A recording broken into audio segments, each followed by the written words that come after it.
श्रीमद् भागवत महापुराण तृतीय स्कंद द्वितीय अध्याय उद्धव जी द्वारा कृष्ण जी की बाल लीलाओं का वर्णन। श्री सुखदेव गोस्वामी ने कहा, जब विदुर ने महान भक्त उद्धव से प्रियतम कृष्ण का संदेश बतलाने के लिए कहा तो भगवान की स्मृति के विषय में अत्यधिक विह्वलता के कारण उद्धव तुरंत उत्तर नहीं दे पाए। वे अपने बचपन में ही जब 5 वर्ष के थे तो भगवान कृष्ण की सेवा में इतने लीन हो जाते थे कि जब उनकी माता प्रातःकालीन कलेवा करने के लिए बुलाती तो वे कलेवा करना नहीं चाहते थे। इस तरह उद्धव अपने बचपन से ही लगातार कृष्ण की सेवा करते रहे और उनकी वृद्धावस्था में सेवा की वह प्रवृत्ति कभी शिथिल नहीं हुई। जैसे ही उनसे भगवान के संदेश के विषय में पूछा गया, उन्हें तुरंत उनके विषय में सब कुछ स्मरण हो आया। वे क्षण भर के लिए एकदम मौन हो गए और उनका शरीर हिला डुला तक नहीं। वे भक्ति भाव में भगवान के चरणों कमलों के स्मरण रूपी अमृत में पूरी तरह निमग्न हो गए और उसी भाव में वे गहरे उतरते दिखने लगे। विदुर ने देखा कि उद्धव में संपूर्ण भाव के कारण समस्त दिव्य शारीरिक परिवर्तन उत्पन्न हो आए हैं और वे अपनी आंखों से बिछोह के आंसुओं को पोंछ डालने का प्रयास कर रहे हैं। इस तरह विदुर यह जान गए कि उद्धव ने भगवान के प्रति गहन प्रेम को पूर्ण रूपेण आत्मसात कर लिया है। महाभागवत उद्धव तुरंत ही भगवान के धाम से मानव स्तर पर उतर आए और अपनी आंखें पोंछते हुए उन्होंने अपनी पुरानी स्मृतियों को जगाया तथा वे विदुर से प्रसन्नचित होकर बोले। श्री उद्धव ने कहा, हे विदुर, संसार का सूर्य कृष्ण अस्त हो चुका है और अब हमारे घर को काल रूपी भारी अजगर ने निगल लिया है। मैं आपसे अपनी कुशलता के विषय में क्या कह सकता हूँ। समस्त लोकों समेत यह ब्रह्मांड अत्यंत अभागा है। यदुकुल के सदस्य तो उनसे भी बढ़कर अभागे हैं, क्योंकि वे श्री हरि को भगवान के रूप में नहीं पहचान पाए, जिस तरह मछलियां चंद्रमा को नहीं पहचान पाती। यदुगण अनुभवी भक्त, विद्वान तथा मनोवैज्ञानिक अध्ययन में पटु थे। इससे भी बड़ी बात यह थी कि वे सभी लोग समस्त प्रकार की विश्रांति में भगवान के साथ रहते थे। फिर भी वे उन्हें केवल उस ब्रह्म के रूप में जान पाए जो सर्वत्र निवास करता है। भगवान की माया द्वारा मोहित व्यक्तियों के वचन किसी भी स्थिति में उन लोगों की बुद्धि को विचलित नहीं कर सकते जो पूर्णतया शरणागत हैं। भगवान श्री कृष्ण, जिन्होंने पृथ्वी पर सबों की दृष्टि के समक्ष अपना नित्य स्वरूप प्रकट किया था, अपने स्वरूप को उन लोगों की दृष्टि से हटाकर अंतर्ध्यान हो गए जो वांछित तपस्या न कर सकने के कारण उन्हें यथार्थ रूप में देख पाने में असमर्थ थे। भगवान अपनी अंतरंगा शक्ति योग माया के द्वारा मर्त्य लोक में प्रकट हुए। वे अपने नित्य रूप में आए जो उनकी लीलाओं के लिए उपयुक्त है। ये लीलाएं सबों के लिए आश्चर्यजनक थी, यहाँ तक कि उन लोगों के लिए भी जिन्हें अपने ऐश्वर्य का गर्व है, जिसमें वैकुंठपति के रूप में भगवान का स्वरूप भी सम्मिलित है। इस तरह उनका दिव्य शरीर समस्त आभूषणों का आभूषण है। महाराज युधिष्ठिर द्वारा संपन्न किए गए राजसूय यज्ञशाला में उच्चतर, मध्य तथा अधोलोकों से सारे देवता एकत्र हुए। उन सबों ने भगवान कृष्ण के सुंदर शारीरिक स्वरूप को देखकर विचार किया कि वे मनुष्य के सृष्टा ब्रह्मा की चरम कौशल्यपूर्ण सृष्टि है। हंसी, विनोद तथा देखा देखी की लीलाओं के पश्चात ब्रज की बालाएं कृष्ण के चले जाने पर व्यतीत हो जाती।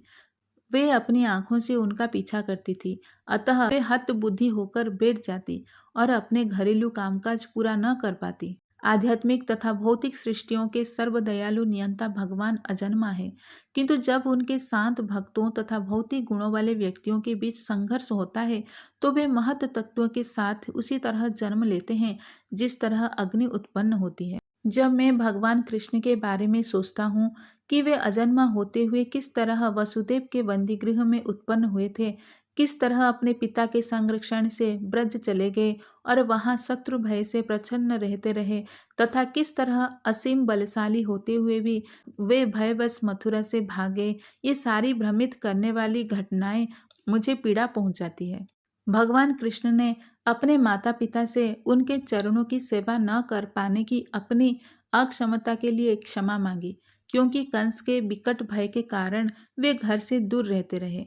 उन्होंने कहा, हे माता, हे पिता, हमारी असमर्थता के लिए हमें क्षमा करें। भगवान का यह सारा आचरण मेरे हृदय को पीड़ा पहुंचाता है। भला ऐसा कौन होगा जो उनके चरणों कमलों की धूल को एक बार भी सूंघ कर उसे भुला सके। कृष्ण ने अपनी भुवों की पत्तियों को विस्तीर्ण करके उन लोगों पर मृत्यु जैसा प्रहार किया है जो पृथ्वी पर भार बने हुए थे। आप स्वयं देख चुके हैं कि चेदी के राजा शिशुपाल ने किस तरह योगाभ्यास में सफलता प्राप्त की। यद्यपि वह भगवान कृष्ण से ईर्ष्या करता था, वास्तविक योगी भी अपने विविध अभ्यासों द्वारा ऐसी सफलता की सुरुचिपूर्वक कामना करते हैं। भला उनके विक्षोभ को कौन सह सकता है। निश्चय ही कुरुक्षेत्र युद्ध स्थल के अन्य योद्धागण अर्जुन के बाणों के प्रहार से सुध बन गए और आंखों को अति मनभावन लगने वाले कृष्ण के कमल मुख को देखकर उन्होंने भगवत धाम प्राप्त किया। भगवान श्री कृष्ण समस्त त्रयियों के स्वामी हैं और समस्त प्रकार के सौभाग्य की उपलब्धि के द्वारा स्वतंत्र रूप से सर्वोच्च हैं। वे सृष्टि के नित्य लोकपालों द्वारा पूजित हैं, जो अपने करोड़ों मुकुटों द्वारा उनके पांवों का स्पर्श करके उन्हें पूजा की साज सामग्री अर्पित करते हैं। अतएव हे विदुर, क्या उनके सेवकगण हम लोगों को पीड़ा नहीं पहुंचती जब हम स्मरण करते हैं कि वे राज सिंहासन पर आसीन राजा उग्रसेन के समक्ष खड़े होकर हे प्रभु, आपको विदित हो कि यह कहते हुए सारे स्पष्टीकरण प्रस्तुत करते थे। ओहो, भला मैं उनसे अधिक दयालु किसी और की शरण कैसे ग्रहण करूंगा, जिन्होंने उस असुरनी पूतना को माता का पद प्रदान किया। यद्यपि वह कृतघ्न थी और उसने अपने स्तन से पिलाए जाने के लिए घातक विष तैयार किया था। मैं उन असुरों को जो भगवान के प्रति शत्रुभाव रखते हैं भक्तों से बढ़कर मानता हूँ। शत्रुता के भावों से भरे वे सभी युद्ध करते हुए भगवान को ताक्ष्य पुत्र गरुड़ के कंधों पर बैठ तथा अपने हाथ में चक्रायुद्ध लिए देख सकते हैं। पृथ्वी पर कल्याण लाने के लिए ब्रह्मा द्वारा याचना किए जाने पर भगवान श्री कृष्ण को भोज के राजा के बंदी गृह में वसुदेव ने अपनी पत्नी देवकी के गर्भ से उत्पन्न किया।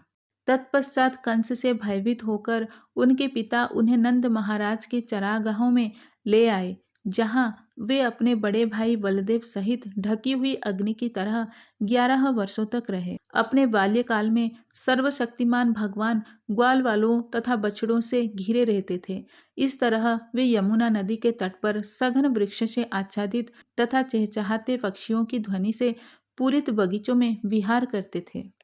जब भगवान ने बालोचित कार्यों का प्रदर्शन किया तो वे एकमात्र वृंदावन वासियों को ही दृष्टिगोचर थे। वे शिशु की तरह कभी रोते तो कभी हंसते और ऐसा करते हुए वे सिंह के बच्चे के समान प्रतीत होते थे।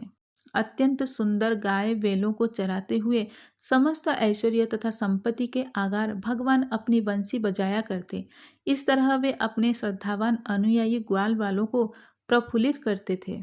भोज के राजा कंस ने कृष्ण को मारने के लिए बड़े बड़े जादूगरों को लगा रखा था, जो कैसा भी रूप धारण कर सकते थे, किंतु अपनी लीलाओं के दौरान भगवान ने उन सबों को उतनी ही आसानी से मार डाला जिस तरह कोई बालक खिलौनों को तोड़ डालता है। वृंदावन के निवासी घोर विपत्ति के कारण परेशान थे, क्योंकि यमुना के कुछ अंश का जल सर्पों के प्रमुख कालिया द्वारा विषाक्त किया जा चुका था। भगवान ने सर्पराज को जल के भीतर प्रताड़ित किया और उसे दूर खदेड़ दिया। फिर नदी से बाहर आकर उन्होंने गौओं को जल पिलाया तथा यह सिद्ध किया कि वह जल पुनः अपनी स्वाभाविक स्थिति में है। भगवान कृष्ण महाराज नंद की ऐश्वर्यशाली आर्थिक शक्ति का उपयोग गौओं की पूजा के लिए करना चाहते थे और वे स्वर्ग के राजा इंद्र को भी पाठ पढ़ाना चाह रहे थे। अतः उन्होंने अपने पिता को सलाह दी थी कि वे विद्वान ब्राह्मणों की सहायता से गौ अर्थात चरागाह तथा गौओं की पूजा कराएं। हे भद्र विदुर, अपमानित होने से राजा इंद्र ने वृंदावन पर मुसलधारा वर्षा की। इस तरह गौओं की भूमि ब्रज के निवासी बहुत ही व्याकुल हो उठे, किंतु दयालु भगवान कृष्ण ने अपने लीलाच्छन गोवर्धन पर्वत से उन्हें संकट से उबार लिया। वर्ष की तृतीय ऋतु में भगवान ने स्त्रियों की सभा के मध्यवर्ती सौंदर्य के रूप में चांदनी से उजली हुई शरद की रात में अपने मनोहर गीतों से उन्हें आकृष्ट करके उनके साथ विहार किया।